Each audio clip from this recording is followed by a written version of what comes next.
Morning dear student. बेटा जैसे कल हम लोगों ने पढ़ा था कि क्वथनांक किसे कहते हैं, ठीक है। और क्वथनांक के बाद हम लोगों ने पढ़ा था कि क्वथनांक पढ़ा था, और क्वथनांक के बाद जो हम लोगों ने टॉपिक पढ़ा था कल, वो हम लोगों ने डिस्कस किया था कि ऊर्ध्वापातन और निक्षेपण क्या होता है, ठीक।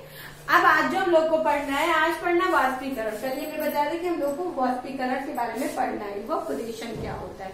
वाष्पीकरण वो होता है कि द्रव पदार्थ में, मतलब ये एक सतही प्रोसेस होती है, सतह पे होने वाली ये प्रक्रिया होती है हमारी वाष्पीकरण की। इसमें क्या होता है कि द्रव पदार्थ में सतह के कण जो होते हैं वो क्वथनांक के नीचे किसी भी तापमान पर वाष्प पर बदलने लगते हैं। मतलब क्वथनांक के नीचे किसी भी तापमान पे, कोई निश्चित तापमान नहीं होता है, उस पर क्या होते हैं कि वाष्प पर बदलने लगते हैं। इस प्रक्रिया को हम कहते हैं इवेपोरेशन, मतलब वाष्पीकरण।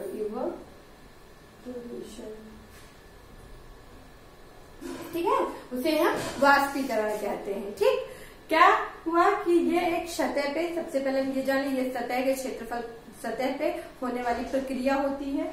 और इसमें क्या होता है कि द्रव पदार्थ में सतह के कण जो होते हैं, सतह पे जो कण होते हैं इसके, ये क्वथनांक के नीचे, मतलब क्वथनांक हमने बताया था कि जब पानी में बुलबुले उठने लगे किसी द्रव में, तब वो क्वथनांक होता है। यहाँ लिखा कि क्वथनांक के नीचे ही किसी भी तापमान पर, कोई टेम्परेचर जरूरी नहीं कि बॉयल करने लगे तभी, उससे पहले ही किसी भी तापमान पर वाष्प पर बदलने लगे। अगर वाष्प में बदलने लगते हैं तो इस प्रक्रिया को हम वाष्पीकरण कहते हैं, ठीक है। तो वाष्पीकरण हम लोगों ने जान लिया। अब हम ये देखते हैं कि वाष्पीकरण को कौन कौन से ऐसे कारक हैं हमारे वायुमंडल में जो उसको प्रभावित करते हैं, ठीक। तो वाष्पीकरण को प्रभावित करने वाले मेन जो कारक हमारे हैं वो चार हैं। चार कौन कौन से कारक हैं हम देख लेते हैं। सबसे पहला हमारा है सतह का क्षेत्रफल। जो सतह होता है उसका क्षेत्रफल भी डिपेंड करता है कि वाष्पीकरण कैसा होगा, ठीक है। दूसरा हमारा है तापमान। ये आप लोग जानते ही होंगे कि टेम्परेचर किस तरह इफेक्ट करता है इसको, वाष्पीकरण को, इवेपोरेशन को। थर्ड है हमारा आर्द्रता। आर्द्रता को हम कह सकते हैं नमी, ठीक है, आर्द्रता। और फोर्थ एंड लास्ट है वायु की गति। ये भी डिपेंड करती है वाष्पीकरण पे कि वाष्पीकरण कब तेज होगा और कब स्लो होगा, ठीक है। तो ये हम सबसे पहले एक एक चीज को ऐसे डिस्कस कर दे रहे हैं आपके सामने, और इनकी नोट्स आप लोगों को पीडीएफ सेंड कर दी जाएगी। सबसे पहले हम डिस्कस कर लेते हैं सतह का क्षेत्रफल, ठीक। सतह के क्षेत्रफल पे वाष्पीकरण जो हमारा है वो किस तरह डिपेंड करता है, वो कैसे प्रभावित करता है उसे।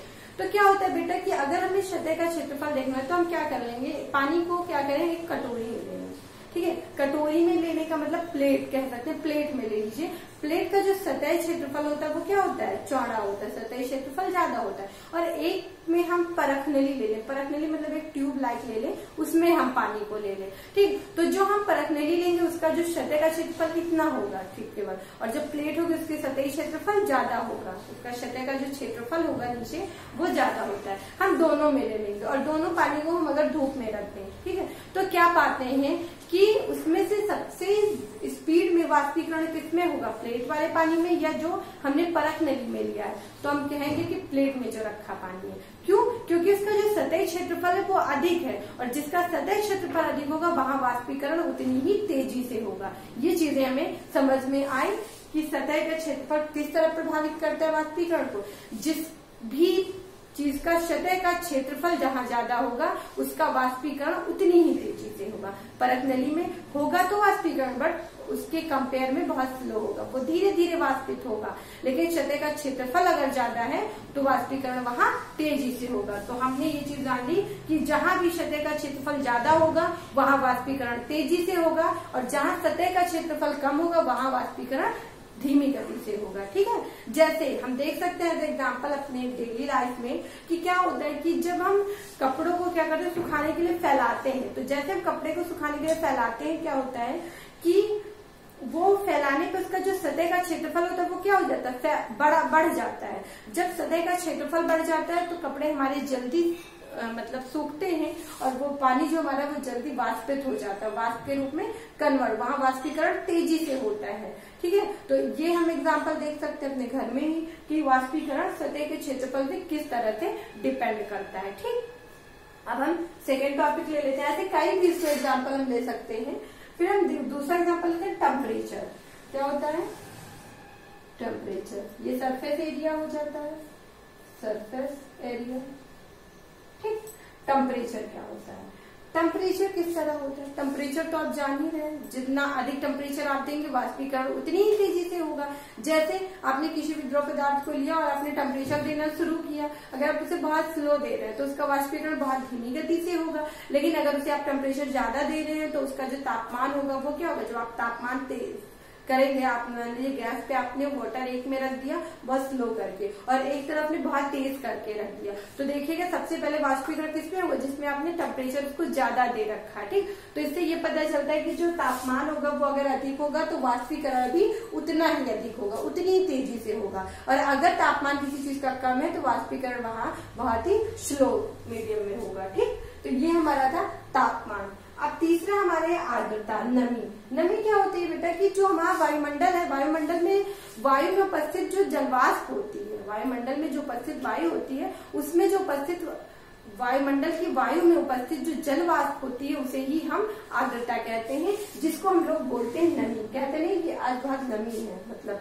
वायु में, ठीक है, तो उसे हम आर्द्रता कहते हैं। आर्द्रता से ये चीज क्लियर हो रही है कि जहाँ पे नमी आप देखे होंगे कि गर्मियों के सीजन में नमी कम होती है, तो जब आर्द्रता कम होगी, नमी कम होगी, तो क्या होगा बेटा कि नमी कम होगी तो वाष्पीकरण जो हमारा होगा वो तेजी से होगा। और अगर आर्द्रता ज्यादा होगी, जहाँ पे नमी ज्यादा होगी, याद रखिएगा नमी ज्यादा होगी वहां पर वाष्पीकरण क्या होगा? धीमी गति से होगा। ठीक, और जहाँ पे नमी कम होगी, जैसे हम गर्मियों में देखते नहीं, ये क्या होता है कि हमारी बॉडी से जो पसीना निकलता है वो क्या होता है? बरसात में देख लीजिए और गर्मी में, तो बरसात की अपेक्षा गर्मी में पसीना जो होता है वो जल्दी सूखता है। क्यों? क्या होता है कि गर्मी में जो वायु हमारी होती है, जो वायु होती है उसमें जो आर्द्रता होती है, नमी होती है, वो क्या होती है? कम होती है। ठीक, और बरसात में क्या होती है कि जो ये आर्द्रता हमारी होती है, नमी होती है, वायु में ज्यादा होती है, वायु में ज्यादा होती है। कब? बारिश के मौसम में। ठीक, तो जब नमी ज्यादा होती है बारिश के वजह से तो वहां वाष्पीकरण कम होता है। और जब गर्मियों में पसीना जल्दी सूखने का रीजन बस मात्र ये है कि उसमें वायु में जो गर्मियों की वायु होती है गर्मी में, उसमें क्या होती है? आर्द्रता या नमी हम कह सकते हैं, वो क्या होती है? कम होती है। इसी वजह से पसीना वो जल्दी सूखता है, मतलब वाष्पीकरण तेजी से होता है। तो इससे एक चीज ये क्लियर होके आई है कि जहाँ पे आर्द्रता हमारी कम होगी वहां वाष्पीकरण तेजी से होगा, और जहां आर्द्रता ज्यादा होगी वहां वाष्पीकरण बहुत ही स्लो होगा। ठीक है, इतनी चीजें क्लियर। फिर लास्ट हमारा वायु की गति। वायु की गति पे किस तरह से ये हमारे वाष्पीकरण को प्रभावित करती है, तो हम देखते हैं वायु की गति क्या होती है। आपने देखा है कपड़े सुखाने के लिए अगर धूप नहीं है तो हम क्या कहते हैं? हवा तेज चल रही है तो यहाँ कपड़े जल्दी सूखेंगे। मतलब क्या? अगर वायु तेज है तो वाष्पीकरण भी तेजी से होगा। ठीक है, क्लियर कि अगर वायु तेज है, वायु की गति तेज है तो वाष्पीकरण की गति भी तेज होगी।